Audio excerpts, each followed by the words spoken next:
स्वागत, सत्कार, अभिनंदन, राम राम, जय श्री कृष्ण, राधे राधे। कैसे हैं आप सभी? आवाज आ रही है?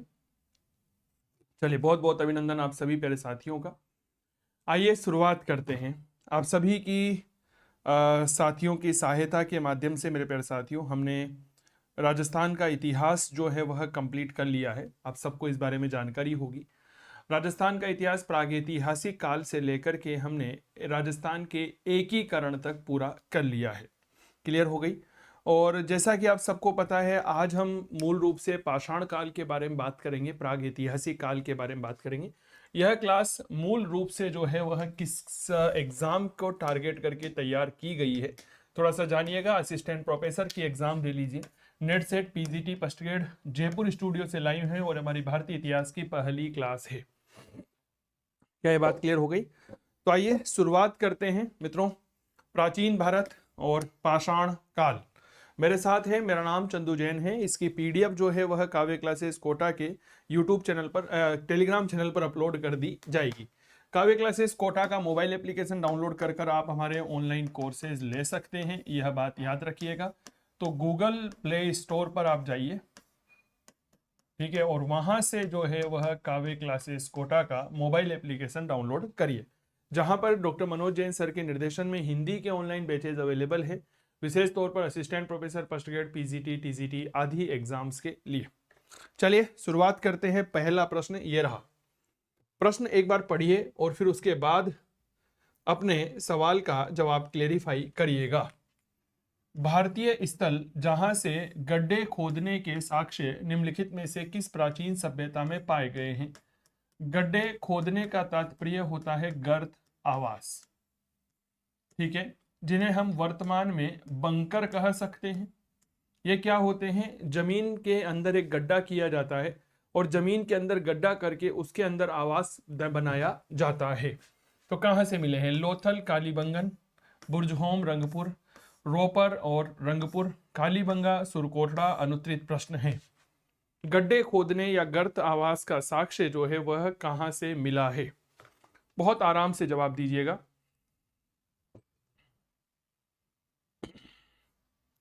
देखिए साहब, गड्ढे खोदने का साक्ष्य बुर्जहोम और रंगपुर से प्राप्त हुआ है। बुर्जहोम जो है यह जम्मू कश्मीर में है। इसकी खोज 1935 ईस्वी में की गई थी। किसने की थी? तो डी टेरा ने की थी। क्या ये बात क्लियर हो गई? इसकी खोज 1935 में डी टेरा के द्वारा की गई थी। रंगपुर जो है यह आपके गुजरात में होता है और इसकी खोज जो है वह 1954 में एस.आर. राव के द्वारा की गई थी। क्लियर हो गई? विशेष तौर पर जो है गुजरात में मादर नदी है, उस मादर नदी के किनारे पर यह स्थित है। तो सही जवाब होगा ऑप्शन बी। देखो यार, कृष्णा जी जुड़े हैं, जियाराम जी जुड़े हैं, बहुत बहुत स्वागत। सांचौर की धरती को प्रणाम करता हूं, स्वागत है आपका। क्लास को शेयर करिए, अपने प्यारे साथियों के साथ शेयर करिएगा। अगला प्रश्न, निम्नलिखित में से कौन सा प्राचीन भारत के एक उपकरण परंपरा से नहीं जुड़ा हुआ है? मोस्टेरियन, अस्लुयन, ओल्डावोन, प्रोसियन और अनुत्तरित प्रश्न है, बताएं। ऐसा क्या है जो भारत में एक उपकरण परंपरा से नहीं जुड़ा हुआ है? सुनीता जी जुड़ी हैं, स्वागत है मैम, नमस्कार आपका, अभिनंदन। आज से ही हमने भारतीय इतिहास को शुरुआत किया है। काव्य क्लासेस कोटा के शानदार मंच पर आप सभी प्यारे साथियों का आत्मिक अभिनंदन करता हूं मैं। बताइए, प्राचीन भारत में एक उपकरण निर्माण की परंपरा से जुड़ा हुआ नहीं है। देखिए, जब हम मोस्टेरियन कल्चर हमारे यहाँ पर हुई है, एसुलिन कल्चर हुए हैं, ओल्डोवान हुए, लेकिन प्रोशियन कल्चर जो है ये हमें कहीं भी देखने को नहीं मिलता है। बेसिकली मोस्टेरियन और एसुलियन उपकरण निर्माण की एक परंपरा होती है, जबकि जो ओल्डोवान है यह भी प्रागैतिहासिक काल में एक व्यापक पत्थर उपकरण उद्योग था। क्या ये बात क्लियर हो गई? यह क्या था? प्रागैतिहासिक काल में, प्रागैतिहासिक काल में मेरे प्यारे साथियों व्यापक पाषाण उपकरण उद्योग हुआ करता था, लेकिन प्रोशियन हमें यहां पर नहीं मिलती। एक बात याद रखिएगा, भारत में जो यह शब्दावली है चाहे वह कौन सी शब्दावली है, मोस्टेरियन कल्चर हो, एशुलियन कल्चर हो या ओल्डोवान कल्चर हो। यह कल्चर की शब्दावली जो है हमने कहाँ से ली है, तो मेरे दोस्त याद रखिएगा, ये हमने फ्रांस से ली है। क्लियर हो गई। प्रतापगढ़ से नमस्कार भरतलाल जी, स्वागत है आपका। BW क्लब, बहुत बहुत अभिनंदन। अगला प्रश्न, ताम्रपाषाण काल में व्रताकार गर्तग्रहों की प्राप्ति किस स्थल से हुई है? वर्ताकार यानी कि वर्ताकार को ही हम क्या कहते हैं, गोलाकार भी कहते हैं। नवदा टोली, आहड़, हड़प्पा, इनाम गांव या अनुत्तरित प्रश्न है, बताइए। बहुत बढ़िया प्रश्न है, इतिहास विषय के बहुत शानदार चीजें आप यहां पर पढ़ रहे हैं। देखिए, जब हम ताम्रपाषाण काल पढ़ते हैं तो इसमें हमें कुछ संस्कृति देखने को मिलती है, चाहे वह आपकी बनास या गणेश्वर संस्कृति हो जो राजस्थान में है, मालवा संस्कृति हो जो मध्य प्रदेश में हो, चाहे वह जोरवे कल्चर हो जो महाराष्ट्र में हो। क्या ये बात क्लियर हो गई? तो मेरे प्यारे साथियों, ताम्रपाषाण काल की एक महत्वपूर्ण संस्कृति है जो महाराष्ट्र में है, नाम है जोरवे। जोरवे का उत्खनन HD सांखलिया ने किया था। ठीक है, याद करिए, यहाँ पर इस तरह से हमें एक मकान, एक गांव मिला है और इस गांव में हमें इस तरह का एक आयताकार मकान देखने को मिलता है। आयताकार मकान सामान्य रूप से मुखिया का है और इसके चारों तरफ जो है वह गोल गोल वृत्ताकार झोपड़ियां बनी हुई है। क्या बनी हुई है? झोपड़ियां बनी हुई है। और ये कौन सी झोपड़ियां हैं? याद रखिएगा, वृत्ताकार झोपड़ियां हैं। और यह वृत्ताकार झोपड़ियां किसकी है? तो यह बात याद रखिए, यह आम जनता की है। और यह कहां से मिला है? इनाम गांव से। इसी को इतिहास में इमाम गांव भी कहा जाता है। इमाम गांव का जब उत्खनन किया गया तो यहाँ 100 से ज्यादा मकान हमें मिले हैं। क्या ये बात क्लियर हो गई? हाँ या ना का जवाब दीजिएगा। इनाम गांव से हमें 100 से अधिक घर और मकान पाए गए हैं, ये बात थोड़ा सा याद रखिएगा। इसके अलावा अगर जोरवे कल्चर के कुछ महत्वपूर्ण स्थलों की बात करते हैं, नेवासा होता है, देमाबाद होता है, इनाम गांव है, नासिक है, चांदोली है, ये कुछ जोरवे संस्कृति के स्थल होते हैं। क्लियर हो गई बात? चलिए अगला प्रश्न, भारत में निम्नलिखित में से किस नवपाषाणिक स्थल को सर्वप्रथम सूचित किया गया है? कोल्डी हवा, चिरांद, गूफ कराल, लिंगसूपुर और अनुत्तरित प्रश्न, बताएं। एक ऐसा स्थल जो नवपाषाणी काल का सबसे पहला स्थल माना जाता है। इस क्लास को शेयर करिए फटाफट अपने प्यारे साथियों के साथ। क्लियर हो गई?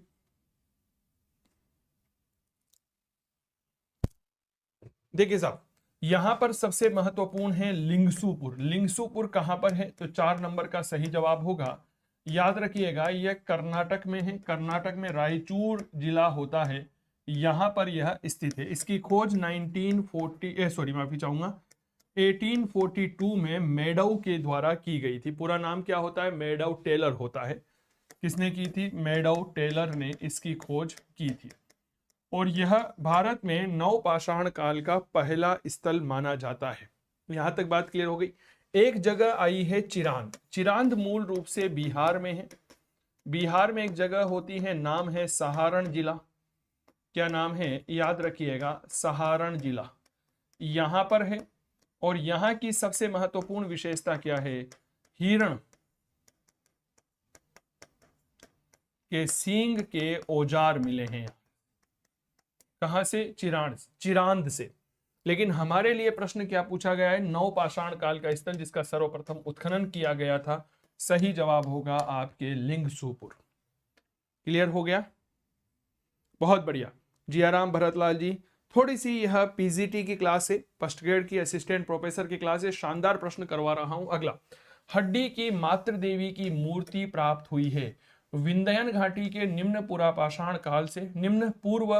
काल से, सोहन घाटी के मध्य पूर्व पाषाण काल से, बागोर के मध्य पाषाण काल, विंध्या घाटी के उच्च पूर्व पाषाण काल से और अनुत्तरित प्रश्न है। बताएं, हड्डी की मातृ देवी की जो प्रतिमा है यह हमें कहां से मिली है? बताइए।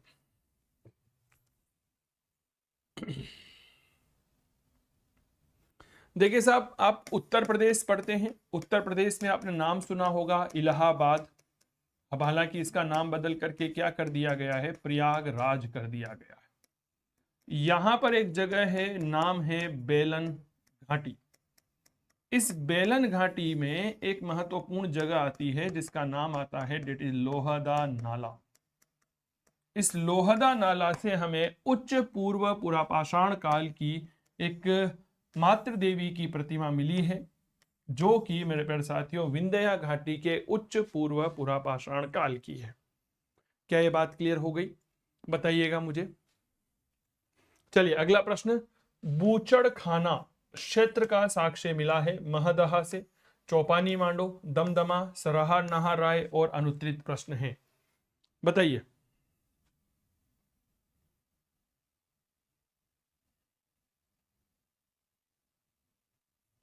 मेरे प्यारे साथियों यहां पर प्रश्न है, बूचड़ खाना जो है वो हमें कहां से मिला है, बताइए।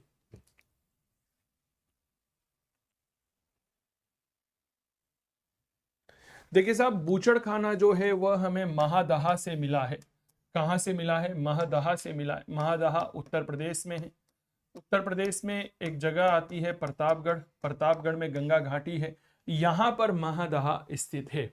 इसका उत्खनन का कार्य इलाहाबाद विश्वविद्यालय के पुरातत्व शास्त्री रहे, नाम है GR शर्मा, उनके द्वारा यह खोजा गया था। क्या ये बात क्लियर हो गई?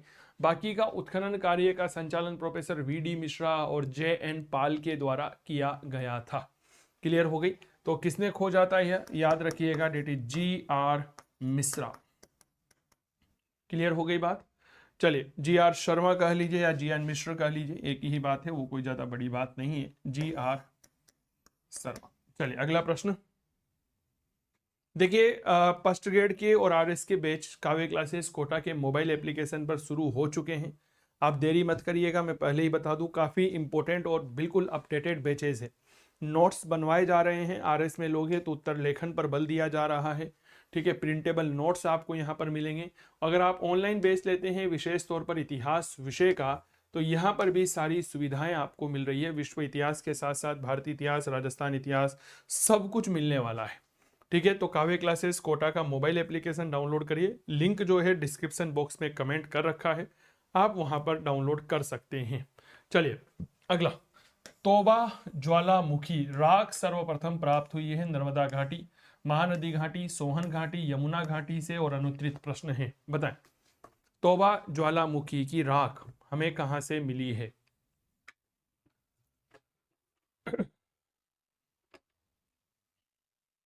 देखिए साहब, सबसे पहले तो यहां पर हमें यह जानना चाहिए कि तोबा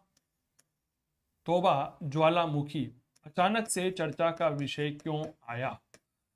यह कहते हैं यह कहां पर है, तो मेरे दोस्त यह है आपके इंडोनेशिया में। क्लियर हो गई बात?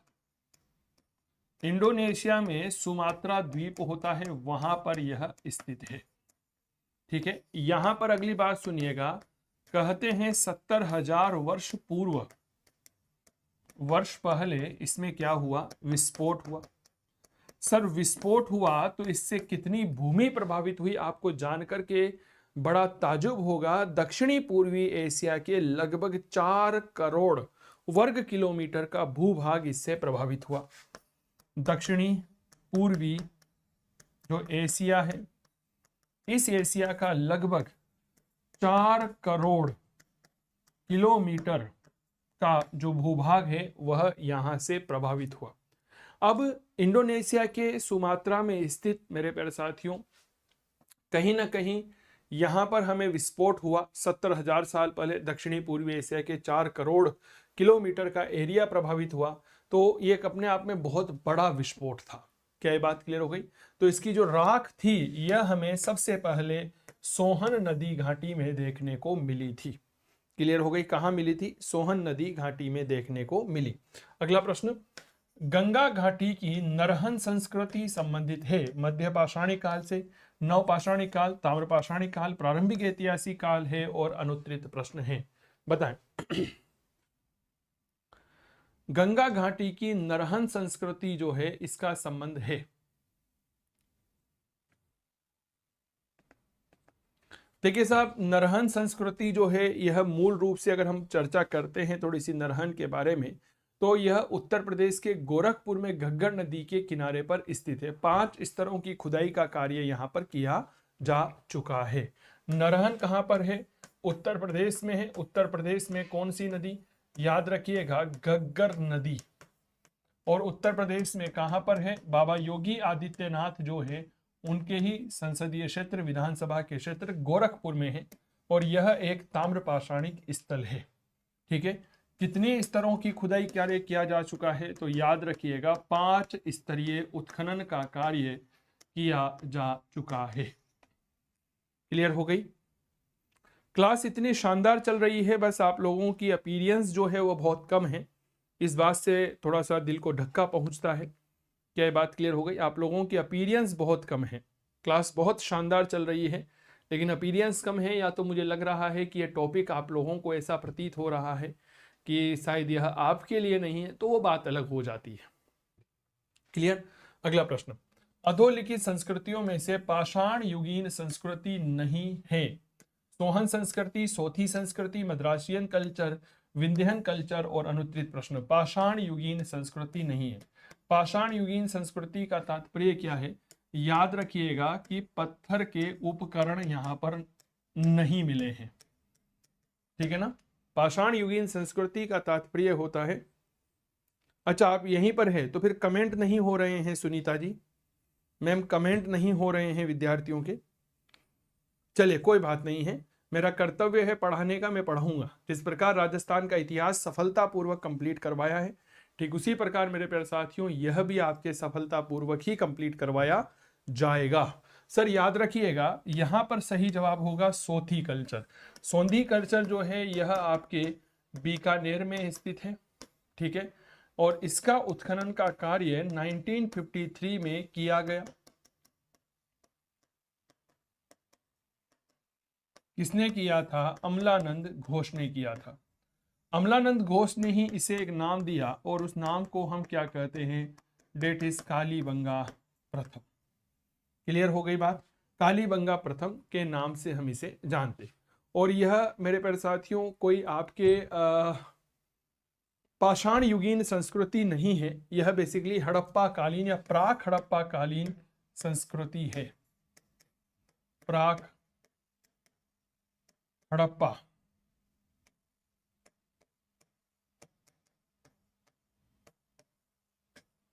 कालीन संस्कृति है। सर मैं लिख रही हूं, आपके क्वेश्चन डायरेक्ट एग्जाम में आते हैं, बहुत इंपॉर्टेंट है। जी जी सुनीता जी बिल्कुल, आप यहां पर देखिए मैम, मैं बेसिकली वही सवाल यहां पर करवा रहा हूं जो आपकी परीक्षा के दृष्टिकोण से काफी ज्यादा उपयोगी है।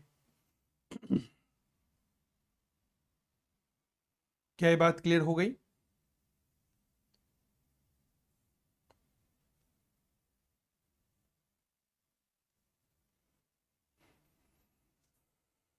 और ये वो सवाल हैं जो सीधे सीधे आपके एग्जाम में आते हैं। चलिए अगला प्रश्न देखिए, महापाषाण संस्कृति जो है इसका संबंध माना जाता है तांबे से, कांसे से, पीतल से, लोहे से। अनुत्तरित प्रश्न है, जवाब दीजिए। महापाषाण संस्कृति जो है इसके हमें इसका संबंध माना जाता है, बताइए।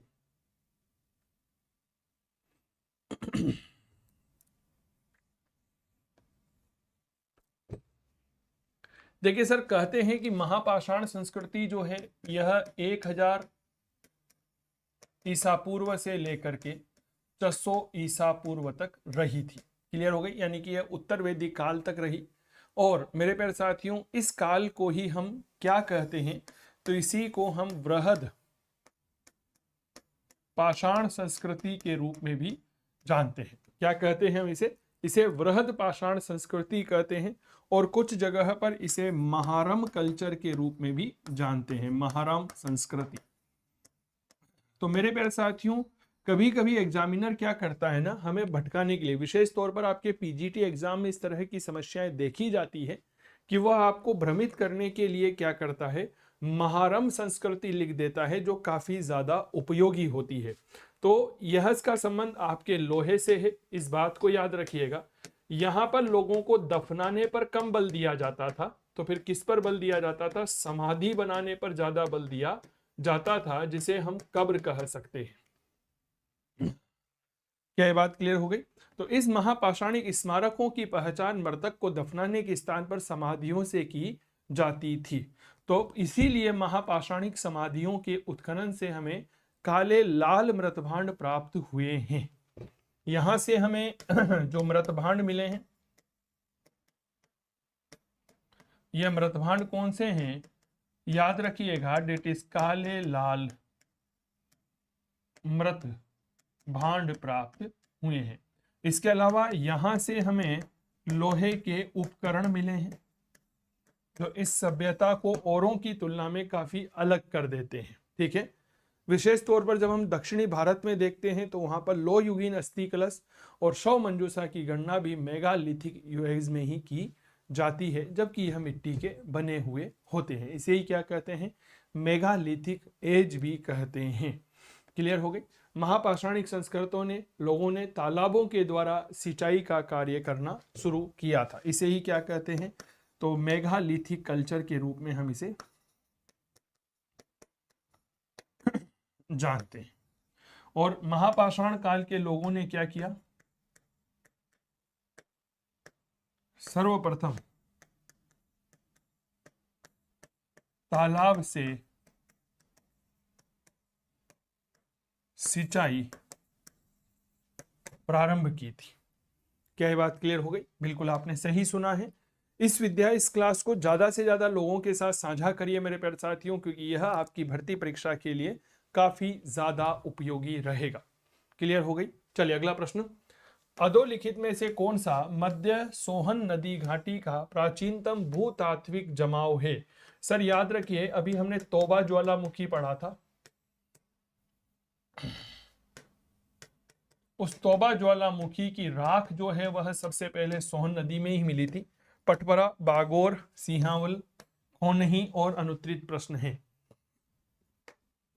बताइए, सबसे ज्यादा भूतात्विक जमाव हमें कहां पर देखने को मिलता है? सोन जो है आपको पता होगी गंगा की सहायक नदी है।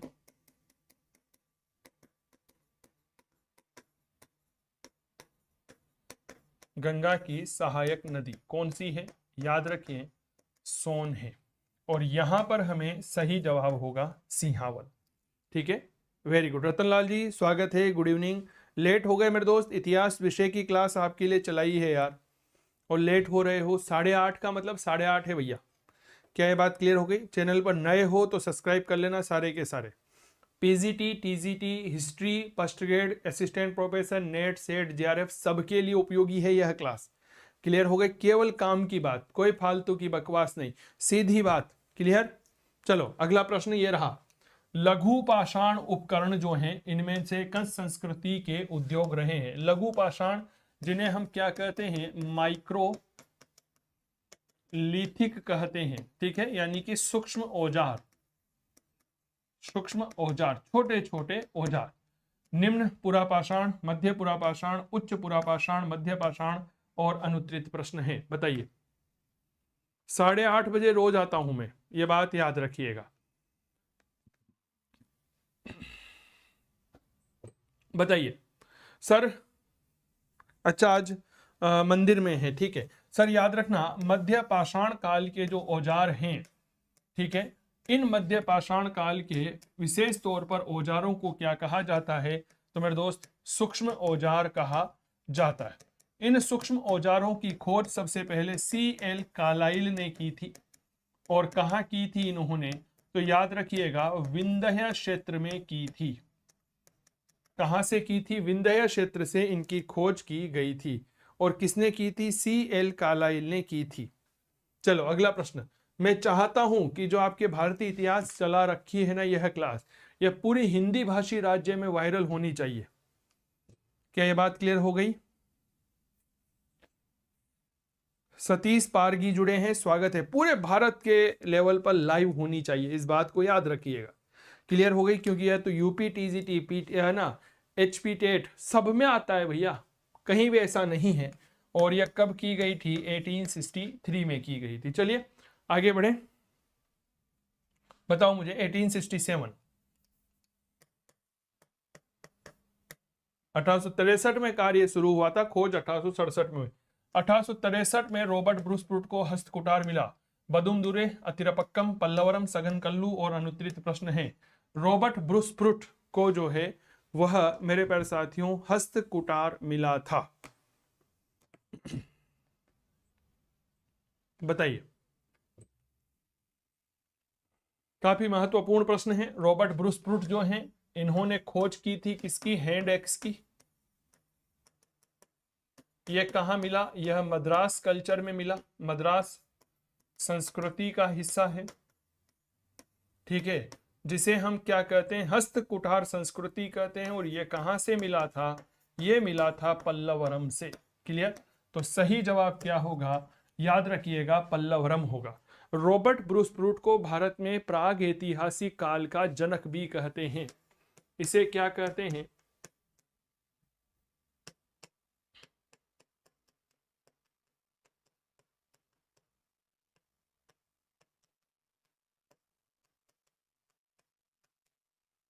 प्राग ऐतिहासिक काल का जनक भी कहते हैं। क्या ये बात क्लियर हो गई? Very good. चलो भाई, 1867 है वह रतनलाल जी। क्या ये बात क्लियर हो गई मेरे दोस्त? 1867 है, 1863 नहीं है। 63 में तो कार्य शुरू हुआ था, सफलता जो है वह 1867 में मिली थी। अगर आप चाहते हैं कि काव्य क्लासेस कोटा के माध्यम से आप जुड़ें और शानदार कोर्स तैयार करें तो आप यहाँ पर आइए। आरएस का शानदार फाउंडेशन का कोर्स चल रहा है, विशेष तौर पर आधुनिक भारत का, और इसकी प्राइस जो है वह केवल और केवल 499 रखी गई है।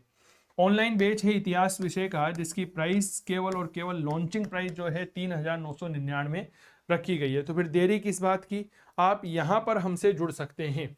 अगला, भारत में सर्वप्रथम पूर्व पाषाणकालीन उपकरण रॉबर्ट ब्रूस प्रूट को मिला था। 1860 में, 63 में, 73 में, 78 में। अनुत्तरित प्रश्न, पूर्व पाषाण काल का जो उपकरण है यह हमें सबसे पहले कहां से मिला था? किसने, कब मिला था? बताइए।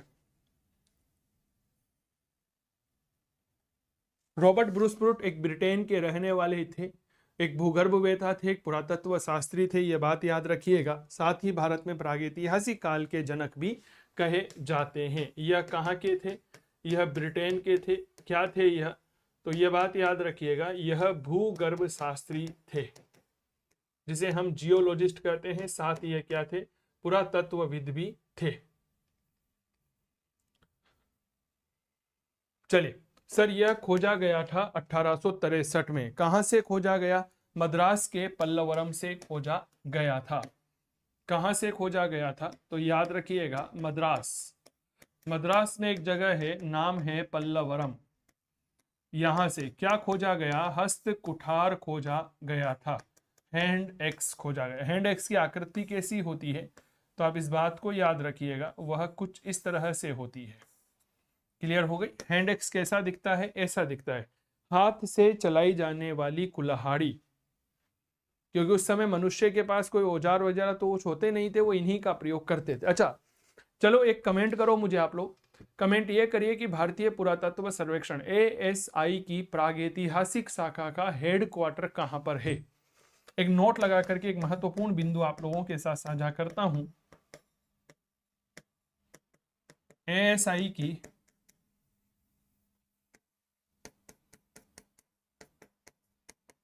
प्रागैतिहासिक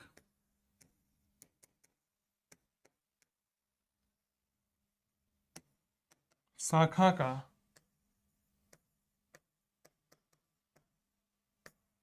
मुख्यालय कहां पर है? बताइए। नहीं नहीं नहीं, मद्रास पल्लवरम ठीक है।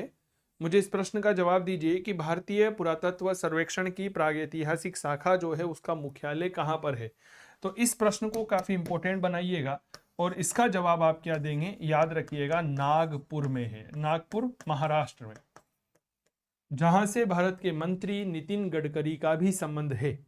क्लियर हो गई बात? अगला प्रश्न, हस्त कुटार उपकरण निम्नलिखित में से किस विधि का उपयोग करता था? यूनिफेशियल, बाइफेशियल, दोनों विधियों से। रिटचिंग उपकरण। अनुत्तरित प्रश्न, हस्त कुठार उपकरण जो बनाए जाते थे इनमें किस प्रकार की विधि का उपयोग किया जाता था? मुझे बताइए। हाँ बिल्कुल ठीक कह रहे हैं सुनीता जी, नागपुर में है। रतन और सतीश आपने गलत जवाब दिया है, माफी चाहूंगा।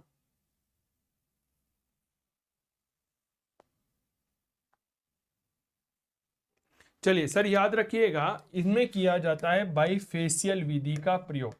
अब आपके मन में आ रहा होगा सर बाइफेशियल विधि क्या होती है। देखो बी प्रैक्टिकल होकर के सोचिएगा।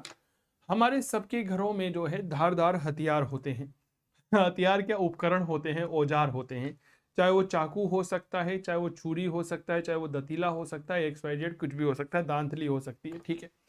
आपने देखा होगा मेरे प्यारे साथियों, अक्सर जो है वह हम किसी भी प्रकार के चाकू को लेकर के एक तरफ से रगड़ते हैं। देखा है अपने घरों में, मुझे बताएं। हम उसको रगड़ते हैं, उसमें धार देने की कोशिश करते हैं, लेकिन बहुत सी बार आपने देखा होगा उसको एक तरफ रगड़ने के बाद उसको पलट के दूसरी तरफ से रगड़ा जाता है। पहले आगे से, फिर पीछे से, फिर आगे फिर पीछे। तो दोनों तरफ क्या की जाती है, धार दी जाती है। तो इसी प्रकार क्या होता है, यही बाइफेशियल कहलाता है। आपने अक्सर एक शब्द सुना होगा बाइलिंगुअल, द्विभाषीय, सुना है ना। हाँ, जैसे चाकू, कुल्हाड़ी, पावड़ा, इस तरह के होते हैं ना। शांति जी गुड इवनिंग, बहुत बहुत स्वागत है। तो उसमें क्या होता है, आपने अक्सर नोटिस किया होगा, हम उसको धार देते हैं, कुल्हाड़ी को धार देते हैं यो रगड़ के, फिर उसको उल्टा कर लेते हैं। तो इसी प्रकार जब पत्थर, मनुष्य के द्वारा सबसे पहले पत्थर का ही औजारों के रूप में प्रयोग किया गया था। पत्थर को धार देने के लिए मनुष्य उस पत्थर को रगड़ता था, रगड़ा, फिर दोबारा दूसरी तरफ से रगड़ा। तो दोनों तरफ से पत्थर को धार देने की प्रक्रिया क्या कहलाती है, बाइफेशियल टेक्नोलॉजी कहलाती है, जिसे हम बाइफेशियल विधि के रूप में भी जानते हैं। क्लियर हो गई क्या बात। आराम से याद रखिएगा। हस्त कुठार, अरे भैया सीधी सी बात है, हस्त कुठार बोले तो हैंड एक्स, यानी कि एक प्रकार की कुल्हाड़ी। क्लियर हो गई। और कुल्हाड़ी कैसी होती है यह मैंने आप लोगों को अभी बताया था, इस तरह से होती है। क्लियर हो गई। ये तो किडनी बन गई, कुल्हाड़ी नहीं बनी। चलिए कोई बात नहीं है। आलू भी ना छिले दूसरी तरफ से, हाँ हाँ हो जाता है। रॉबर्ट ब्रूस प्रूट ने भारत में पहला पुरातात्विक उपकरण प्राप्त किया। पल्लवरम से, कुरनूल से, चित्तूर से, नेल्लोर से। अनुत्तरित प्रश्न है, बताएं।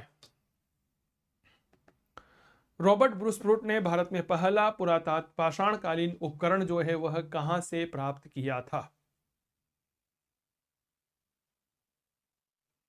सर याद रखना, यह उपकरण जो है सबसे पहले मद्रास के पल्लवरम से प्राप्त किया गया था। कब किया गया, 1863 में किया गया था। इसीलिए इसे क्या कहते हैं हम, हैंड एक्स कल्चर भी कहते हैं। हैंड एक्स कल्चर का निर्माण द्विफार्सवी विधि से किया जाता था, जिसे हमने नाम दिया बाइफेशियल। बाइफेशियल हमने इसे नाम दिया था। तो यह कहां से मिला है, यह हमें मिला है पल्लवरम से।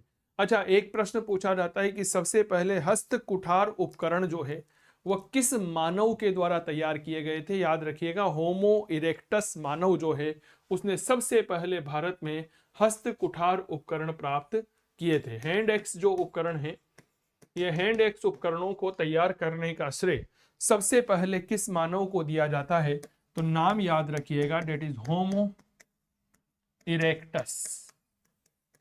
क्लियर हो गई बात।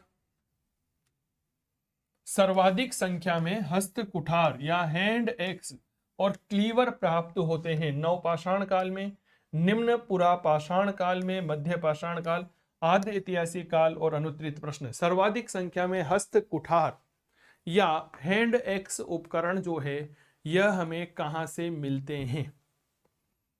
बहुत बढ़िया शांति जी, सुनील जी बहुत बढ़िया। हाँ रतनलाल जी, कुल्हाड़ी, हाँ कुल्हाड़ी जो है यह सबसे पहले C.A. हक्कट ने खोजी थी राजस्थान में, अगर शांति जी आपको पता हो तो। C.A. हक्कट ने जयपुर से खोजी थी और बूंदी जिले के इंदरगढ़ से खोजी थी। इसीलिए इंदरगढ़ का काफी ऐतिहासिक महत्व है। क्या ये बात क्लियर हो गई। सुनील 58 स्वागत है मेरे दोस्त। सर याद रखना, यह निम्न पुरापाषाण काल से जुड़ा हुआ है और कहां से खोजा गया था, तो याद रखिएगा मद्रास के पल्लवरम से यह खोजा गया था। क्लियर हो गई बात। चलिए अगला प्रश्न ये रहा। प्राचीन मानव प्रजाति ऑस्ट्रेलोपियन, जावा मानव, होमो इरेक्टस, निएंडरथल और अनुत्तरित प्रश्न है। सबसे प्राचीन मानव की प्रजाति जो है वह कौन सी है। बताएं।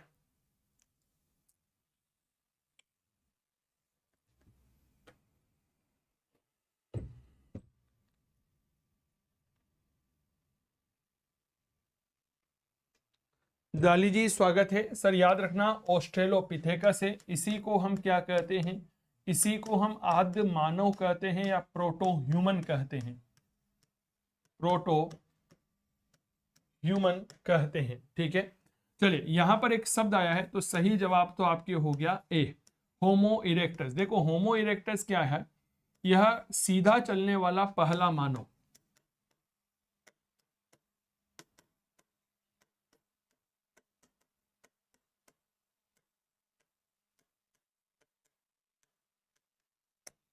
सीधा चलने वाला पहला मानव कौन है, याद रखिएगा मेरे दोस्त, वह होमो इरेक्टस है।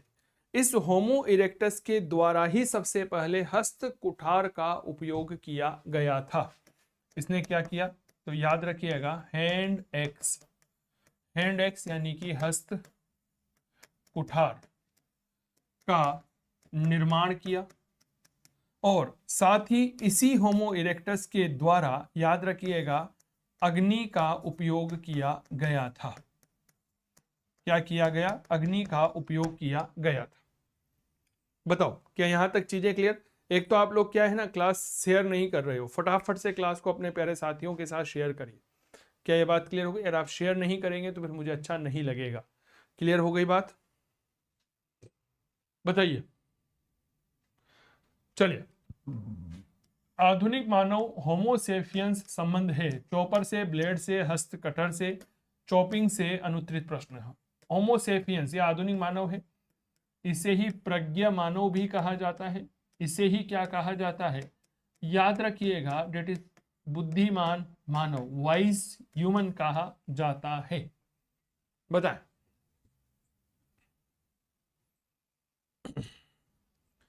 आप देखिए यहां पर विशेष तौर पर जो इतिहास विषय के विद्यार्थी हैं उनको यह काफी अच्छी लगेगी क्लास, और क्योंकि काफी ज्यादा डिटेल में हम यहां पर आप सभी के प्यारे साथियों के साथ बात कर रहे हैं, हर एक बिंदु को डिटेल में आपके साथ साझा कर रहे हैं। ठीक है, चलिए बहुत बढ़िया। देखिए सर, आधुनिक मानव जो है यह सामान्य रूप से ब्लेड का उपयोग ज्यादा करता है। आज आपने देखा होगा मुझे सच बताइएगा, वर्तमान का मानव जेब काटने के लिए ब्लेड का उपयोग करता है, चेन काटनी हो किसी की तो ब्लेड का उपयोग करता है। क्या मैं ठीक कह रहा हूं क्या, सच सच बताइएगा। किसी के बैग को काट करके उसमें से कुछ सामान निकालना हो तो ब्लेड का उपयोग करता है, दाढ़ी बनानी हो तो ब्लेड का उपयोग। हालांकि आजकल के मानवों के लिए दाढ़ी बनाना कोई मुद्दा ही नहीं रहा, क्योंकि वो तो बकरे जैसी दाढ़ी रखते हैं। Am I right my dear friend. तो याद रखिएगा यह क्या होती है, कहीं ना कहीं ब्लेड से संबंध है। अब यहां पर एक बात समझिए, जैसे अभी हमने हस्त कुठार को देखा था, हस्त कुठार के निर्माण में द्विपार्श्वी विधि का प्रयोग किया जाता है, जिसे हम क्या कहते हैं, हाँ सेकंड ग्रेड के लिए आप ले सकते हैं अगर आप एसएसटी की तैयारी कर रही हैं तो। शांति जी क्लियर हो गई। चलिए, तो मेरे प्यारे साथियों यहां पर एक बात समझिए, आपने देखा था भी, क्या पढ़ा था कि भाई जो हस्त कुठार होते हैं उनके निर्माण के लिए बाइफेशियल विधि का प्रयोग किया जाता है, जिसे हम क्या कहते हैं, द्विपार्श्वी विधि कहते हैं। ब्लेड निर्माण के लिए किसका उपयोग किया जाता है, तो याद रखिएगा इसके लिए संघाती विधि का प्रयोग किया जाता है। संघाती विधि यानी कि प्रेशर विधि, प्रेशर टेक्निक। मुझे तकनीक की स्पेलिंग नहीं आती है, झूठ क्यों बोलना, हिंदी में लिख देते हैं। प्रेशर तकनीक का उपयोग किया जाता है। सर जी क्लास आपकी हमेशा ही अच्छी होती है। जी जी बिल्कुल सुनीता जी, स्वागत है मैम आपका।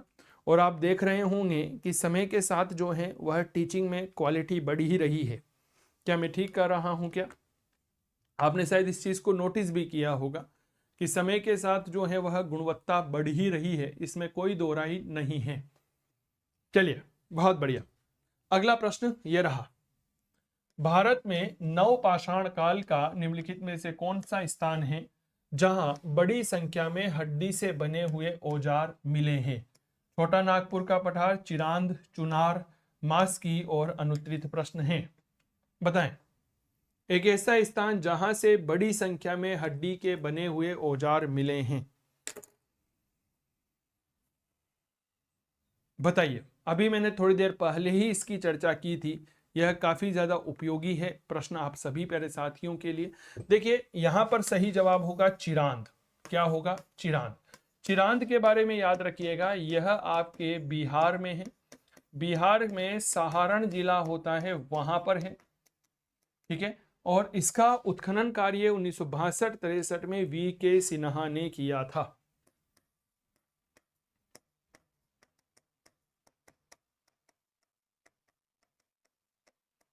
अगर देखो आप इतिहास ऑप्शनल की तैयारी कर रहे हो ना प्यारे बच्चों, तो आप काव्य क्लासेस कोटा का मोबाइल एप्लीकेशन डाउनलोड कर लेना। वहां पर मेरा इतिहास विषय का बैच चल रहा है, जो आपके लिए काफी यूजफुल रहेगा। क्या ये बात क्लियर हो गई? अगर उसका लिंक आपको नहीं मिले तो कोई बात नहीं है, मैंने गूगल प्ले स्टोर का लिंक जो है, ऐप का लिंक डिस्क्रिप्शन में कमेंट कर रखा है। और मेरे से बात करनी हो तो नीचे पट्टी चल रही है, उसमें मेरे व्हाट्सएप नंबर आपको नजर आ रहे होंगे। क्लियर हो गई? चलिए सर, चिरांद उपयोगी क्यों है? तो याद रखिएगा यहां पर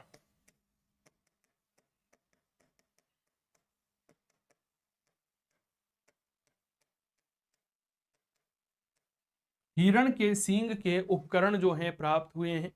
कहा जाता है कि चिरांद में जो मनुष्य था, वह मनुष्य बांस बल्लियों के मकान में रहा करता था, झोपड़ियों में रहा करता था। साथ ही यहाँ के लोग पशुपालन में भी जानकारी रखते थे। कृषि प्लस पशुपालन। यहाँ की जो झोपड़ियां होती है, ये झोपड़ियां बांस प्लस बल्लियों के माध्यम से तैयार की जाती थी। चलिए क्लियर। अगला प्रश्न, निम्नलिखित में से नवपाषाणिक स्थल जहां से पशु बाड़े का प्रमाण मिला है। टोरवा, कोल्डी हवा, महगढ़ा, उपरोक्त में से कोई नहीं। अनुत्तरित प्रश्न है। पशु बाड़ा कहां से मिला है?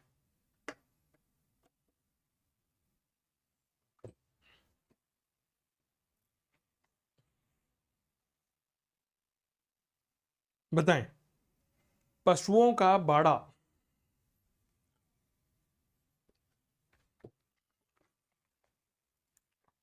सर महगढ़ा से मिला है।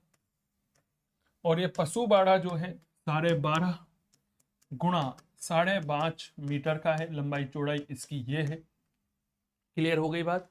महगढ़ा जो है आपको पता होगा, उत्तर प्रदेश में विंध्याचल क्षेत्र में जो बेलन घाटी है इलाहाबाद में, वहां की कोराऊ तहसील में यह स्थित है। कहां पर है महगढ़ा? उत्तर प्रदेश। उत्तर प्रदेश में आपके विंध्य घाटी, विंध्य घाटी में बेलन घाटी, बेलन घाटी में कोराऊ गांव, और कोराऊ गांव के दाहिने किनारे पर यह स्थित है।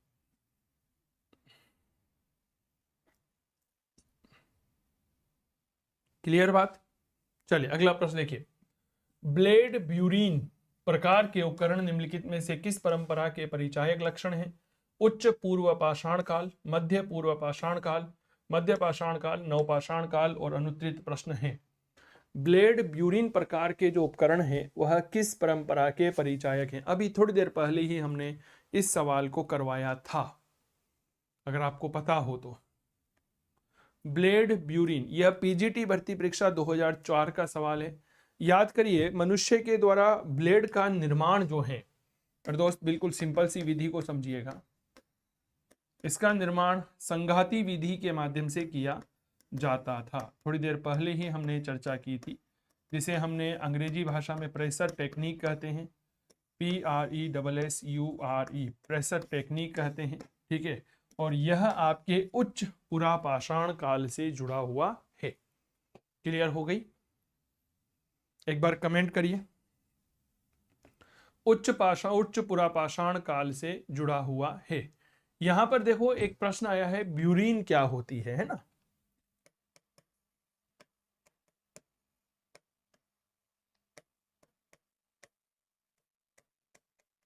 तक्षणी। ठीक है। अब ये तक्षणी क्या होती है? तो मेरे दोस्त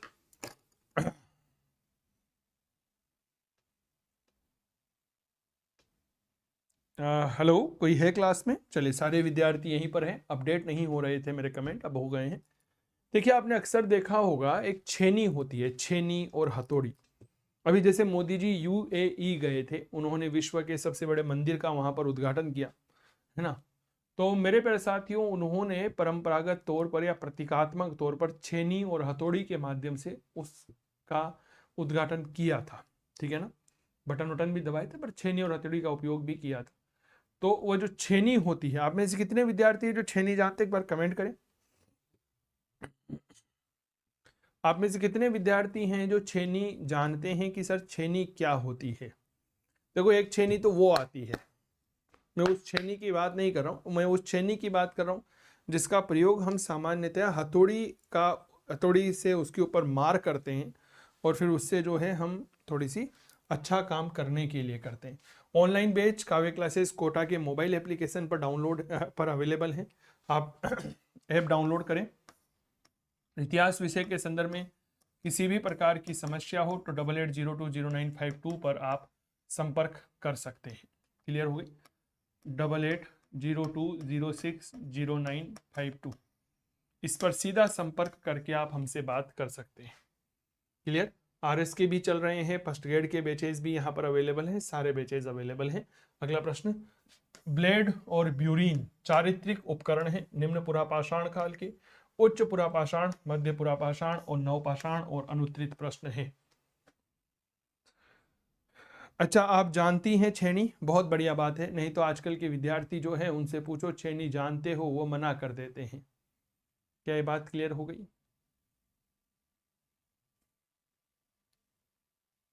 देखिए सर, याद रखिएगा, यह उच्च पुरापाषाण संस्कृति से जुड़े हुए रहे हैं, ब्लेड और ब्यूरीन। देखिए, हमें सबसे ज्यादा अगर ब्लेड उपकरणों की बात करते हैं तो ये हमें रैनी गुंटा से मिला है। साथ ही मुच्छतला चिंता मनुगाई से भी हमें यह सब चीजें मिली है। तो एक जगह आती है, नाम है रैनी गुंठा, कहां पर है? आंध्र प्रदेश में है। इसके अलावा एक जगह है मुच्छतला चिंता मनु गवाई, ठीक है। नाम थोड़ा सा याद रखिएगा।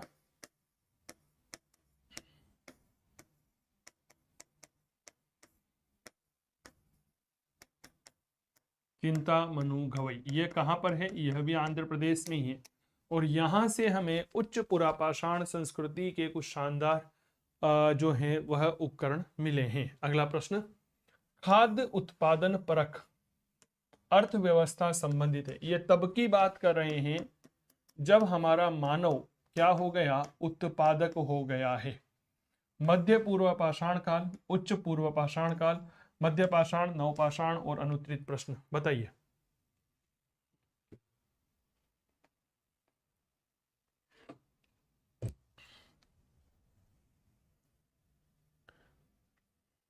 देखिए, जब हम इतिहास पढ़ते हैं तो याद रखिएगा मध्य पाषाण काल पढ़ते हैं, बहुत अच्छे से समझिएगा।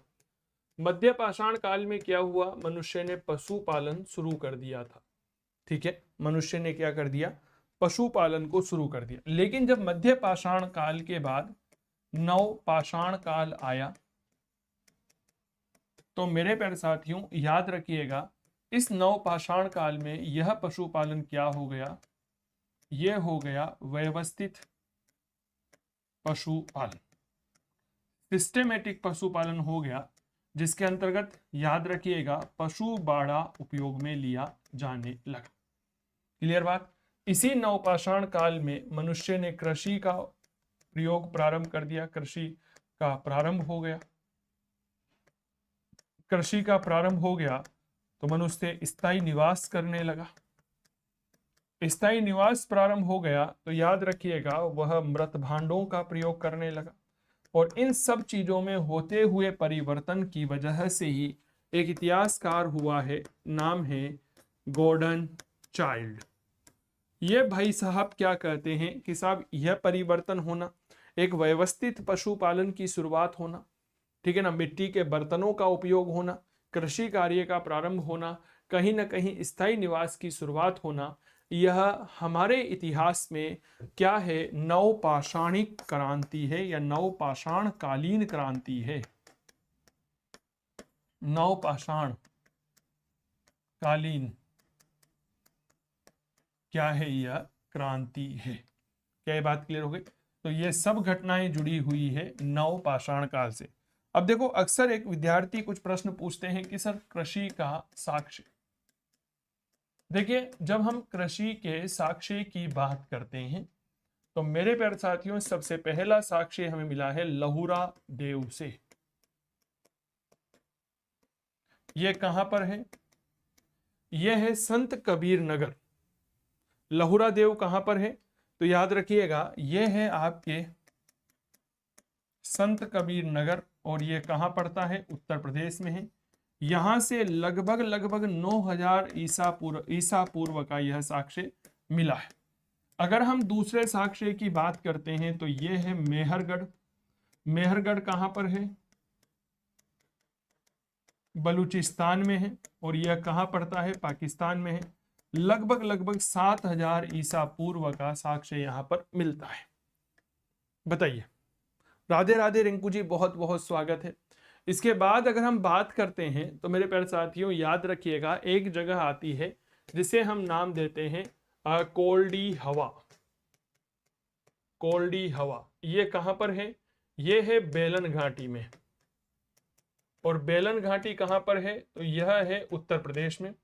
और यहां से जो साक्ष्य मिला है वह 6500 ईसा पूर्व का है। क्लियर हो गई बात? तो मुझे लगता है कि इस चार्ट के माध्यम से आप इस बात का बहुत अच्छे से अनुमान लगा सकते हैं कि मेरे प्यारे साथियों, लहुरा देव में क्या हुआ है, मेहरगढ़ में क्या हुआ है, और कोल्डी हवा में क्या हुआ है। तो मुझे बताइए, क्या आप यहाँ पर क्रम का अंदाजा लगा सकते हैं कि बताइए भारतीय उपमहाद्वीप में कृषि का पहला साक्ष्य कहाँ से मिला है? बिल्कुल लगाया जा सकता है कि साहब कृषि का पहला साक्ष्य लहुरा देव से मिला है जी। क्लियर हो गई बात?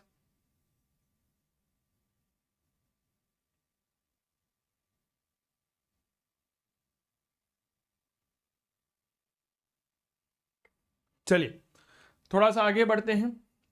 एक और शानदार सवाल विशेष तौर पर आप सभी प्यारे साथियों के लिए। देखिएगा सर, आभूषणों से युक्त मध्य पाषाणिक समाधियां प्राप्त हुई है। भीमबेटका, बागोर, महदहा, सराहनाराय, अनुत्तरित प्रश्न। यहां से बेसिकली कुछ कब्र प्राप्त हुई है, और कहते हैं उनकी संख्या जो है वह 28 मानव की समाधियां प्राप्त हुई है। ठीक है, अब यहां से सबसे बड़ी चीज क्या है, ये बात थोड़ा सा समझिएगा कि मानव है, उसको दफनाया गया है, और उसके गले में हड्डी के आभूषण हैं। क्या ये बात क्लियर हो गई? गले में क्या है? हड्डी के आभूषण हैं। तो यह मिला है महदहा से। महदहा उत्तर प्रदेश में है, आपको पहले ही मैंने अवगत करवा दिया था। मध्य पाषाण काल के जो स्थान है महदहा, सराहनाराय, दमदमा, तीनों ही गंगा नदी घाटी में प्रतापगढ़ उत्तर प्रदेश में स्थल है। क्लियर हो गई बात? चलिए अगला प्रश्न ये रहा। मध्य पाषाण कालीन स्थल चौपानी मांडो स्थित है। उदयपुर के निकट राजस्थान में, इलाहाबाद के कोराव गांव में, बूढ़ी बेलन के किनारे, प्रतापगढ़, मिर्जापुर, और अनुत्तरित प्रश्न है चौपानी मांडो। बताइए।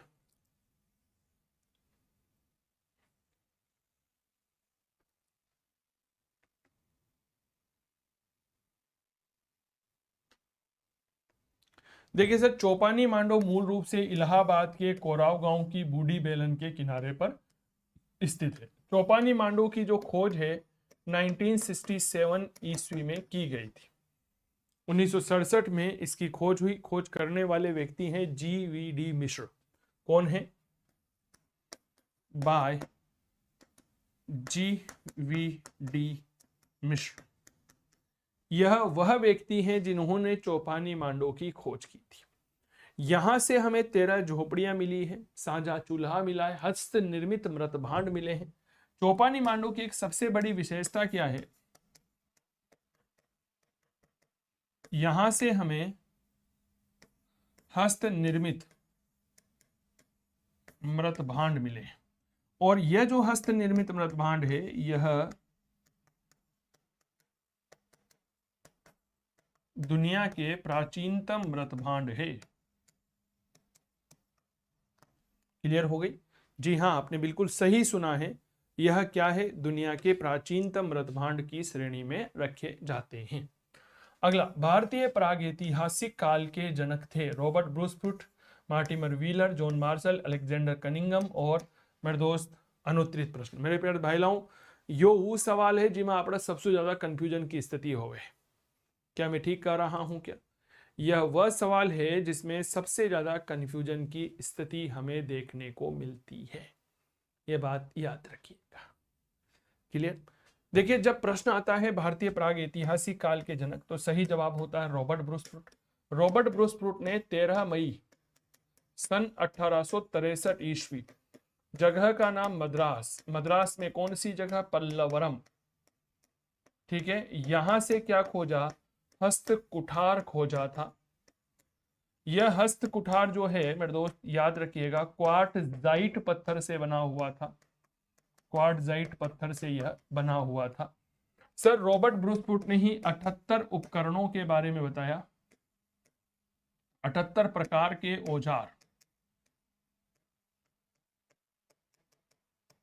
औजारों के बारे में बताया था। क्लियर हो गई? रॉबर्ट ब्रूस फ्रूट ही हुआ है मेरे दोस्त जिसने कुरनूल की खोज की थी, विशेष तौर पे बेलन गुफा जो कुरनेल में पड़ती है आंध्र प्रदेश में, 1884 ईस्वी। ठीक है, अगला प्रश्न ये रहा, इनमें से किन्हें भारत के प्राग इतिहास के अध्ययन को आरंभ करने का श्रेय दिया जाता है, Cammiade, Robert Bruce Foote, H D. Sankalia, डी देस और अनुत्तरित प्रश्न हैं, बताइए।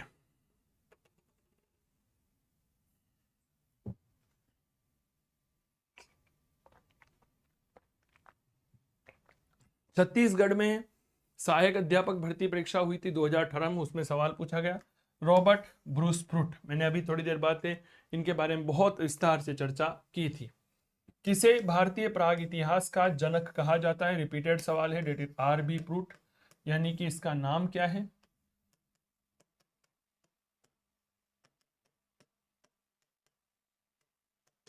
Robert Bruce fruit. क्लियर? अगला प्रश्न, उत्खनित प्रमाणों के आधार पर पशुपालन का प्रारंभ हुआ, निम्न पूर्व पाषाण काल, मध्य पूर्व पाषाण काल, ऊपरी पूर्व पाषाण काल, मध्य पाषाण, नवपाषाण, अनुत्तरित प्रश्न है। पशुपालन बताइए।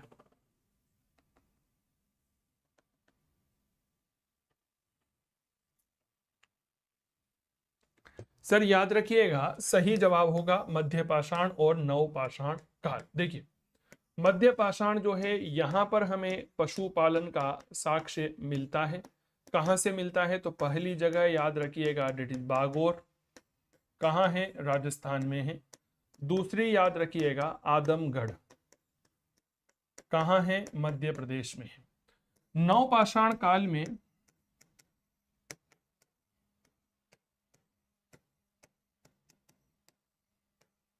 व्यवस्थित पशुपालन, यानी कि एक प्रकार से पशु बाड़ा, और इसका महदहा से हमें यह मिला है। क्लियर? महगढ़ा या महदहा, महगढ़ा है यह जो उत्तर प्रदेश में मूल रूप से बेलन घाटी में स्थित है।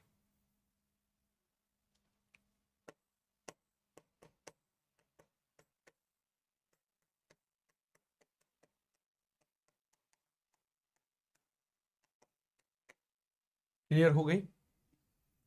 अच्छा देखो, एक प्रश्न मैं आप लोगों को करवाता हूं, थोड़ा सा उस प्रश्न को समझने की कोशिश करिएगा। प्रश्न क्या है? प्रश्न यह है कि भारत में पशुपालन का साक्ष्य कौन से काल की देन है? तो आप कहेंगे मध्य पाषाण काल। लेकिन प्रश्न अगर यह आ जाए कि भारत में व्यवस्थित पशुपालन कौन से काल की देन है, तब आप सीधा सा जवाब देंगे मेरे प्यारे साथियों, क्या कहेंगे कि भैया ये देन है नवपाषाण काल की। व्यवस्थित पशुपालन, सिस्टेमेटिक। निम्नलिखित में से प्राक हड़प्पा संस्कृति कौन सी है? कुल्ली संस्कृति, वैदिक संस्कृति, ईरान, सुमेरियन और अनुत्तरित प्रश्न है। प्राक हड़प्पा संस्कृति कौन सी है? आराम से जवाब दीजिए।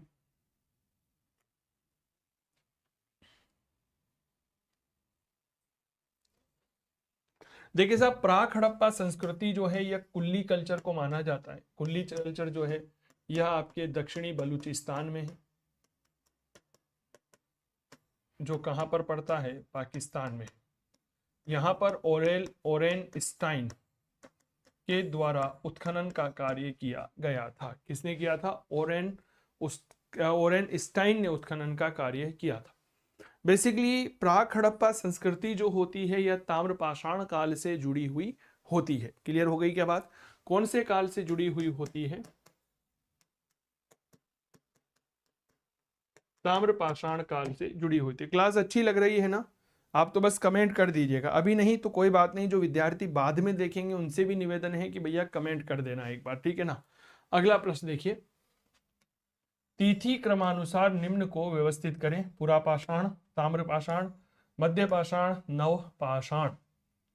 ठीक है, 1 2 3 4, 1 2 4 3, 1 4 3 2, 1 3 4 2 अनुत्तरित प्रश्न है।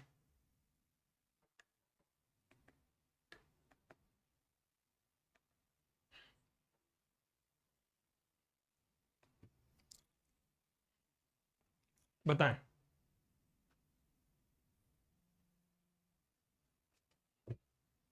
इनको कालक्रम अनुसार व्यवस्थित करिए। तो देखिए, सबसे पहले होते हैं पुरापाषाण काल।